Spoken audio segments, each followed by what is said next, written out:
So I posed a question on Instagram. Who do you think will win? They're both the same. Same weight, same power, same transmission. Everything's the same except for one thing. Their rear tires. The car in the left lane has a 28 by 1050 by 15. The right lane has a 275/60 R15. Again, with everything being the same, who do you think will win? Now, I know a lot of people want to know the specifics about the car, so okay, here it is. It's a 3,200 pound car with 700 horsepower all the way to the hubs. You shift around 6,000 RPM. It has a 355-to-1 rear end ratio with a 0.7 final drive in the transmission and 25% slip in the converter. Basically, I'm thinking of it being a 4L60E.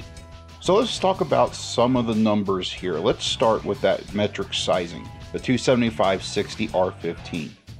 This is kind of typical of the 275 classes that you see in drag racing. The metric width of 275 equals out to 10.8 inches.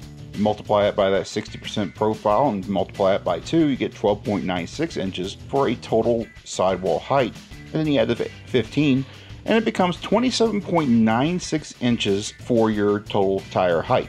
However, the circumference, the rollout, becomes 87.79 inches when you multiply it by pi, 3.14.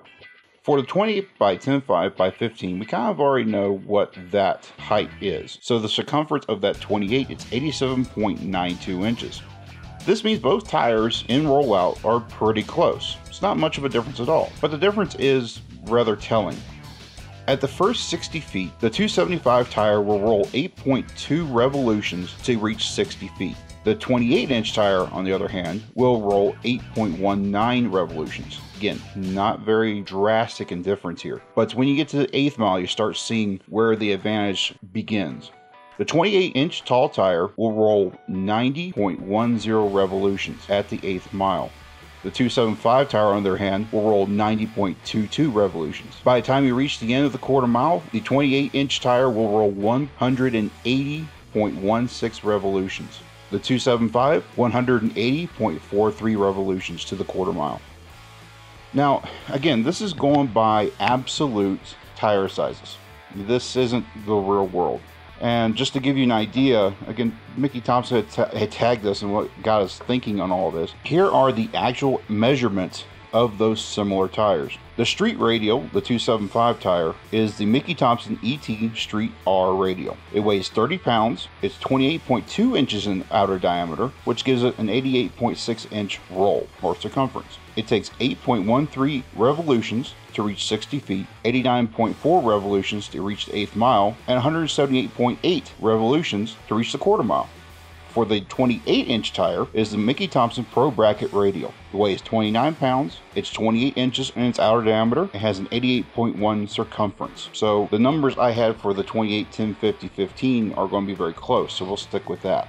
But you notice I added the weight, and that's a pretty significant thing. To spin that 28 1050 to 6,000 RPM, it takes 220.27 horsepower. The 275, on the other hand, 231.13 horsepower to get it to 6,000 RPM. That's over a 10 horsepower difference between the two tires. Or if you want to look at it at a quarter mile equivalent with the power we have, that's a 1096 versus an 1105. And then going through the simulators and actually to declare our winner here, the 28 1050 by 15 wins. Not by much, but it does win.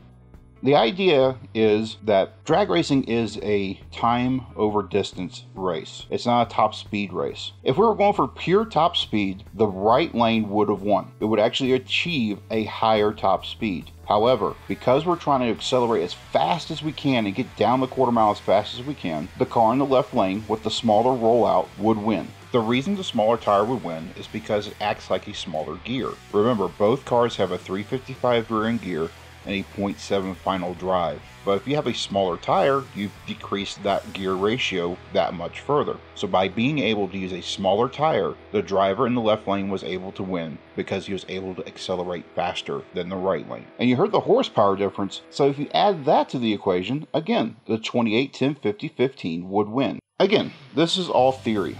We made this as perfect as possible, both drivers being as perfect as they can, both cars as equal as they can. The real world, however, is never like that. So what do you take away from this? Well, it's simple. The car must be balanced to what you're needing it to do. That's true with everything. Doesn't matter if you're road racing, doesn't matter if you're drag racing. Your tires, your transmission, your engine, your suspension, everything. All this ties in together to make the fastest car possible.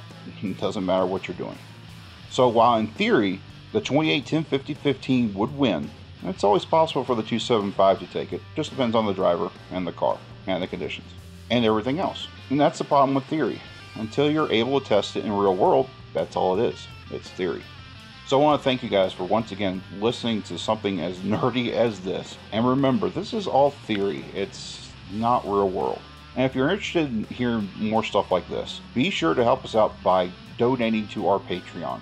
Even as much as $1 per month can help us out a lot. Honestly, if everybody in our subscriber count would just donate $1 per month, we could film way more often, afford the travel, afford the equipment, and honestly do a lot more than what we're doing now. So again, if you want to see more stuff like this, go to patreon.com/Carbage. Otherwise, please subscribe.